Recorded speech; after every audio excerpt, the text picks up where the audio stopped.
Ada seorang santri bernama Daud. Suatu malam, tepat jam 12, Syekhona Khalil Bangkalan mengajak Daud pergi keluar dari rumah.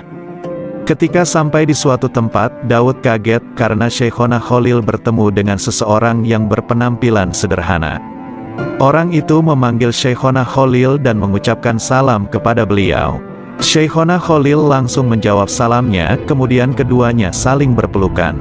Daud heran melihat pemandangan itu, karena beliau berdua terlihat sudah sangat kenal dan sangat akrab. Padahal Daud tidak pernah melihat orang itu bertamu ke rumah Syekhona Khalil. Setelah berpelukan, Syekhona Khalil berbincang-bincang dengan orang misterius itu. Keduanya asyik ngobrol sedangkan Daud hanya diam dan mendengarkan saja. Saking lamanya beliau berdua ngobrol, Daud sampai kesal, mangkel, dan menggerutu dalam hati. Orang ini tidak punya sopan santun, kalau ada keperluan kepada Syekhona Khalil kenapa tidak langsung sowan saja ke rumah beliau, kenapa harus bertemu di luar kayak gini, tengah malam lagi, gerutu Daud dalam hati. Beliau berdua masih saja asyik ngobrol seakan-akan lupa waktu kalau sudah sangat larut malam, sementara Daud tambah kesal, mangkel, karena selain dia sudah sangat ngantuk, dia juga dikerubunin nyamuk dari tadi. Sampai kulitnya bentol-bentol yang digigit nyamuk. Daud jengkel dan marah dalam hatinya. Setelah sekian lama asyik ngobrol, lalu orang misterius itu pamit kepada Syekhona Khalil dan mengakhiri obrolannya. Mereka berdua berpelukan lagi. Setelah itu dia pergi dan dalam sekejap orang itu sudah menghilang begitu saja. Setelah orang misterius itu tak tampak oleh penglihatan mata, Syekhona Khalil bertanya kepada santrinya tersebut. "Wud, apa kamu tahu orang tadi itu siapa?" tanya Syekhona Khalil.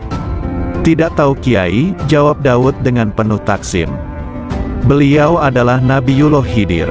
Tidak mudah bertemu dengan beliau, siapapun kalau ingin bertemu dengan beliau harus banyak berzikir dan mendekatkan diri kepada Allah, dan jangan melakukan apa yang dilarang oleh Allah dan Rasul-Nya," Syekhona Khalil menjelaskan dengan tegas. Mendengar apa yang didawuhkan Syekhona Khalil itu, Daud tubuhnya lemas dan tak habis pikir orang yang dia lihat dari tadi bersama Syekhona Khalil ternyata adalah seorang Nabiullah Khidir, gurunya para aulia.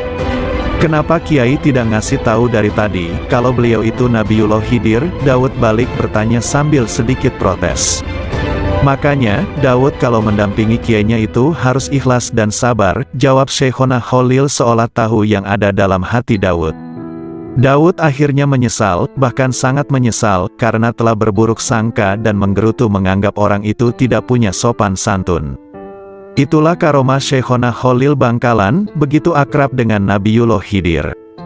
Memang seorang nabi dan para wali itu tidak wafat, mereka hanya berpindah tempat dari dunia ini.